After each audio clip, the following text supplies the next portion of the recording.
Pero estamos en comunicación con la autora de la gran novela Petibú, Claudia Piñeiro. Buenas tardes, Esteban del Campo te saluda. Hola Esteban, ¿cómo están? ¿Cómo va? Bien, todo bien. Claudia, ¿cuál fue la imagen que te disparó para crear el argumento de la novela? Mira, en general todas las novelas que yo escribo aparecen como una imagen, ¿no? Pero esa imagen a veces es la disparadora y empezás a escribir y no necesariamente es idéntica a cómo arranca la novela, ¿no? Porque después se van moviendo los personajes o tomás decisiones que tienen que ver con la estructura. Pero la imagen disparadora básicamente era esta mujer, Nurith Iskar, a la mañana recién despierta en su departamento, esperando ese ruido que uno reconoce cuando vive en un edificio en Buenos Aires, que alguien que sube el ascensor y te tiran el diario contra la puerta y golpea, ¿no? El diario contra la puerta, porque ella es como que necesita arrancar su día leyendo el diario, ¿no? Y le gusta leer varios diarios y le gusta analizar por qué uno dice una cosa y por qué dice otra. Entonces la imagen era esa, ella recién despertada, sabiendo que todavía no llegó, que está 2 minutos atrasado porque tiene cronometrado cuando llega, y está detrás de la puerta con la bata esperando el ruido del ascensor y el golpe contra la puerta.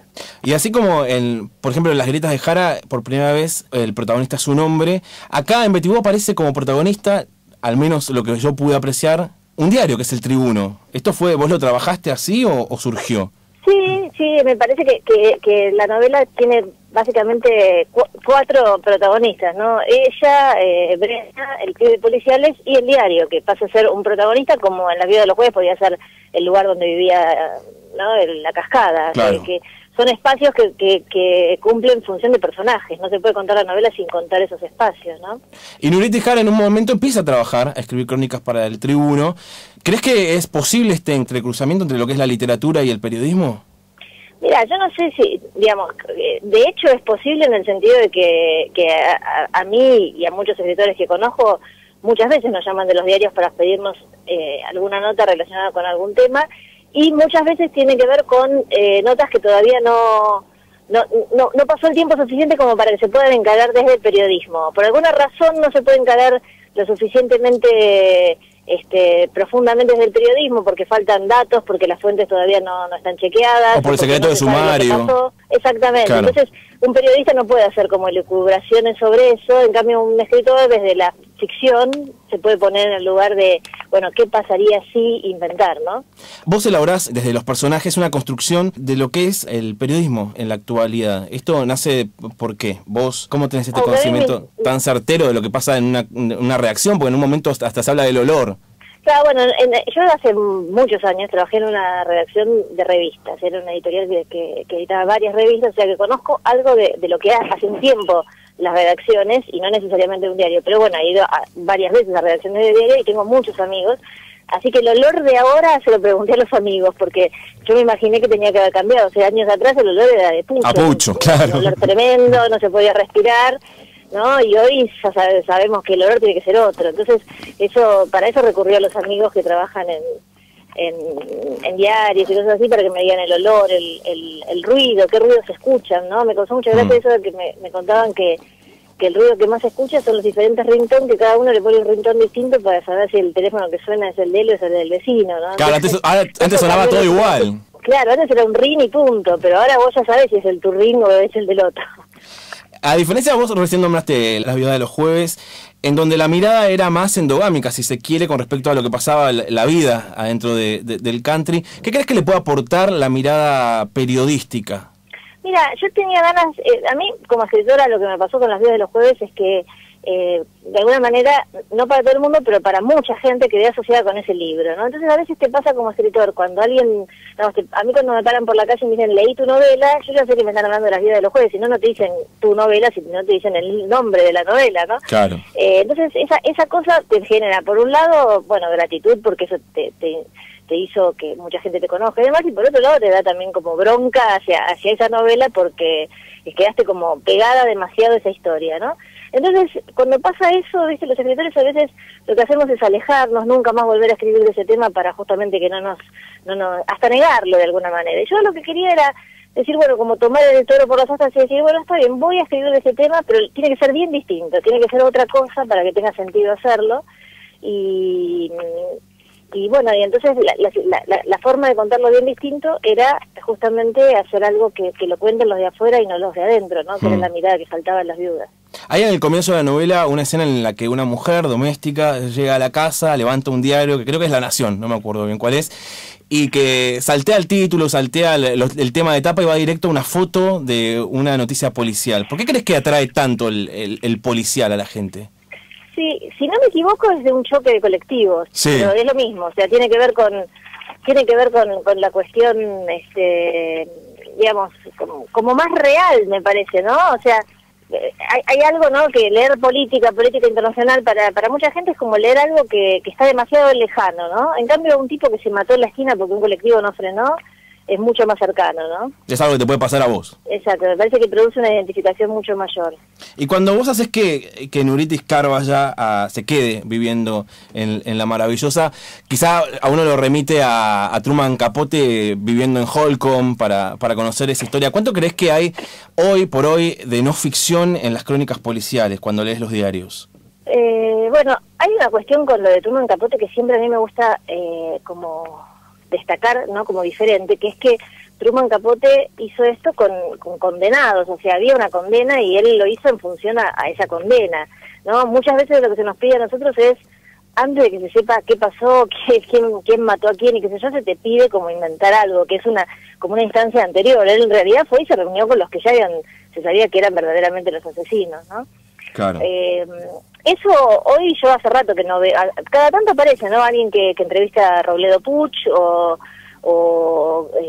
algún otro personaje así que ha quedado muy grabado en el inconsciente colectivo de alguna situación policial importante, ¿no?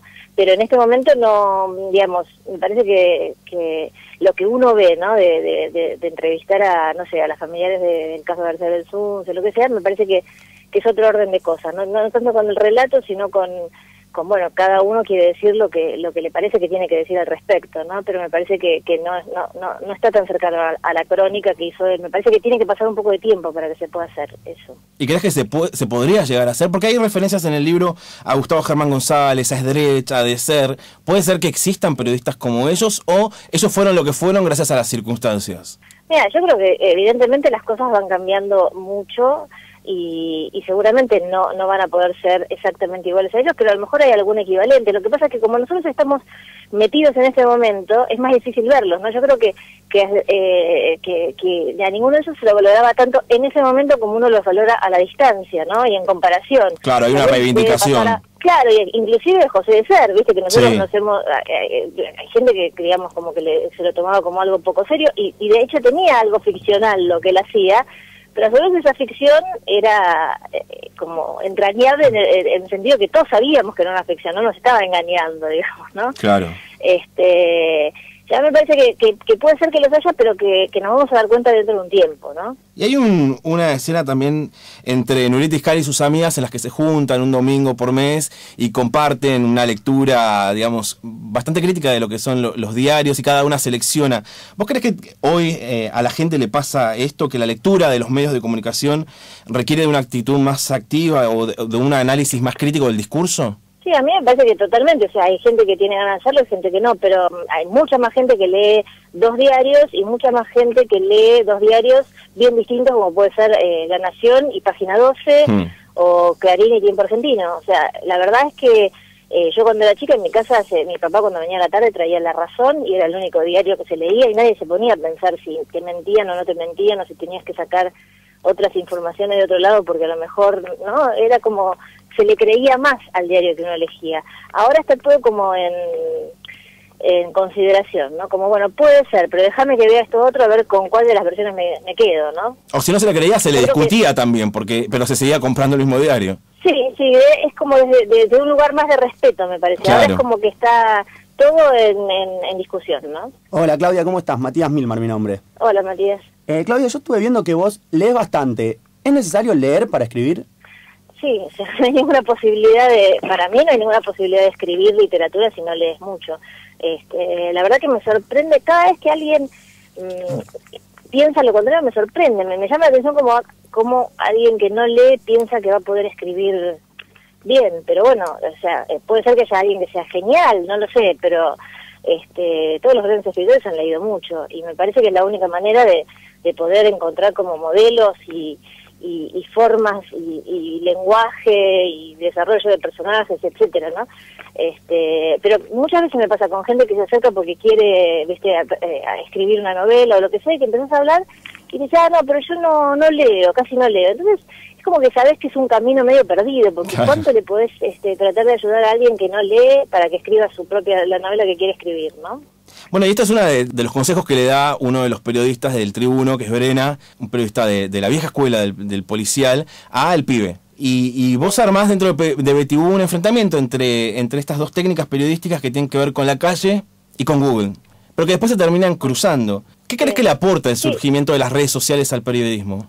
Mira, a mí me parece que así como las nuevas generaciones no pueden vivir sin ciertos elementos que tienen que transmitir la experiencia, salir a la calle y demás, también es cierto que hay cosas que solucionaron las redes sociales que ya no se puede volver atrás, ya el mundo está metido en las redes sociales, ¿no? Entonces es como casi imposible negarlas. Hay una cuestión generacional que hace que de mi edad para arriba cuesta muchísimo más, y de mi edad para abajo está como ya bastante aceptado, y mis hijos no conciben el mundo sin las redes sociales. Entonces, o sea, digamos, es como raro que se imaginen que podría no existir eso, ¿no? Ya uno entra con eso al mundo. Y por eso me parecía que en la novela, al principio, da la sensación como que el que tiene para enseñar es experiencia, y es cierto, tiene mucho para enseñar, pero gran parte del caso se resuelve gracias a las nuevas tecnologías, ¿no? Que quizás si no hubieran existido, se hubiera resuelto de otra manera, con más tiempo, con más dificultad, o no se habría resuelto, no lo sabemos. Pero las nuevas tecnologías, evidentemente, no solamente para resolver un caso policial, nosotros como escritores, vos necesitas, y ahora lo tenés casi con seguridad instantáneamente, y antes tenías que ir a revolver bibliotecas y bibliotecas hasta encontrar determinada cosa, ¿no? Por supuesto hay que saber buscar, por supuesto uno sabe que hay cosas que son falsas y que las tenés que chequear y demás, pero está todo ahí. La verdad que está todo ahí. Pero los cambios en realidad como que suponen siempre un prejuicio hasta que se los conoce. Digamos, Verena, hasta que no se da cuenta que buscando en Facebook se puede encontrar con alguien, tiene un prejuicio con respecto a eso. Exacto, es un prejuicio, es como...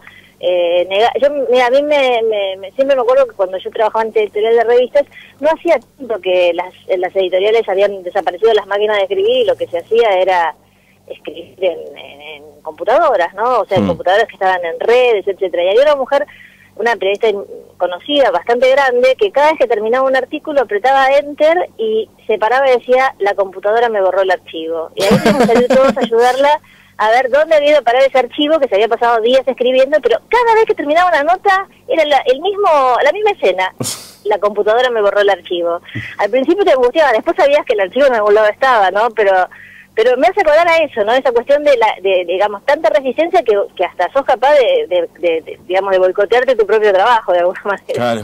Y en Betibú se crea toda una percepción en la sociedad que sostiene que Pedro Chazarreta, es el asesino de su mujer, que sin embargo es algo que no se pudo comprobar. ¿Cuánto crees vos que influyen los medios para determinar este tipo de condenas sociales, no? Yo creo que los medios influyen. Lo que yo no sé es si, digamos, qué es anterior, si los medios o la condena social, porque también los medios un poco a veces recogen, ¿no?, lo que está en el aire, ¿no? Sí. Lo que sí me parece que es muy interesante es cuando vos analizás un crimen, no solamente analizar el crimen en sí mismo, sino cómo la sociedad lee ese crimen. ¿Por qué la sociedad cree que el culpable es tal? ¿Por qué todos están, el 90% de la gente cree que el culpable es tal? ¿Qué es lo que pasa?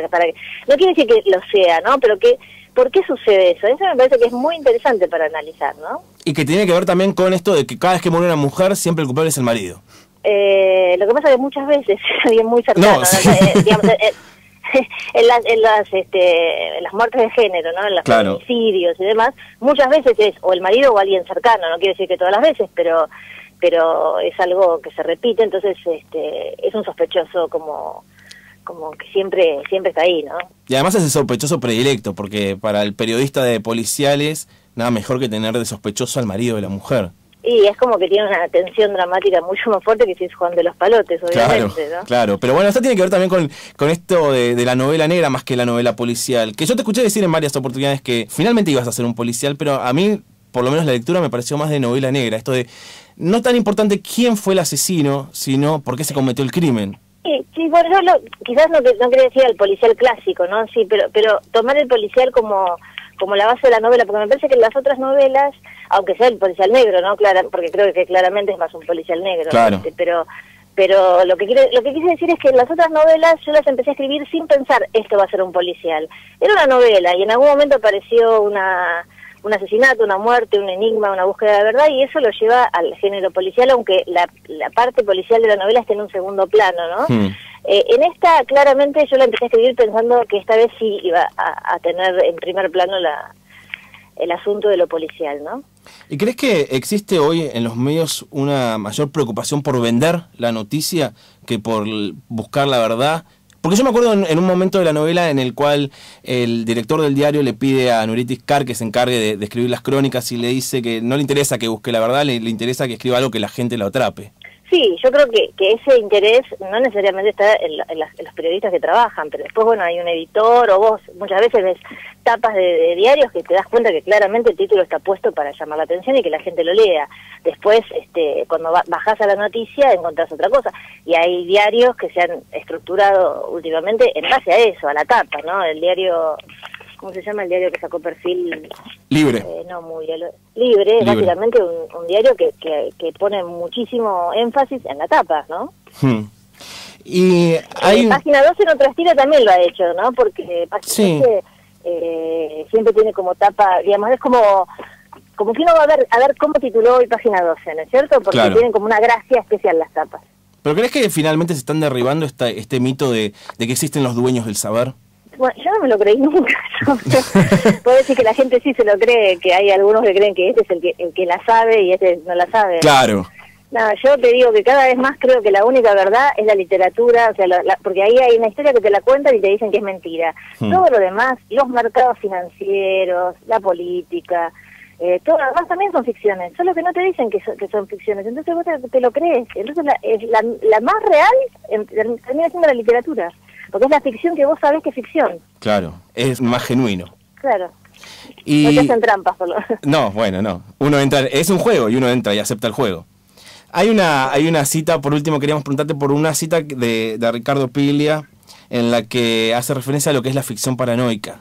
¿Crees que el periodismo argentino está inmerso dentro de una suerte de ficción paranoica en la que todos buscan un culpable entre ellos y que al final ese culpable no termina apareciendo? Yo creo que no es el periodismo solamente, yo creo que somos todos, a todos nos inquieta no saber quién es el culpable de algo, ¿no? Que la culpa, ese dicho que la culpa es guacha, a veces eso no lo podemos soportar, porque alguien tiene toda la culpa, y entonces nos tranquilizamos cuando sabemos quién tiene la culpa. Entonces me parece que puede ser que el periodismo tiene eso, pero porque como sociedad... hay como yo creo que es como dice Piglia, ¿no? Que no te quedas tranquilo hasta poder decir que este es el culpable, aunque no lo sea, pero necesitas encontrar una teoría de culpabilidad de alguien. Por tu seguridad, decir, bueno, ya está, es este. Claro, exactamente, y si eso no tiene nada que ver conmigo y nunca podría haber elegido a alguien como yo, mucho mejor. Claro. Claudia Piñeiro, te agradecemos mucho por esta comunicación y bueno... gracias a ustedes por el llamado. Un abrazo. Un abrazo grande, Claudia Piñeiro, escritora...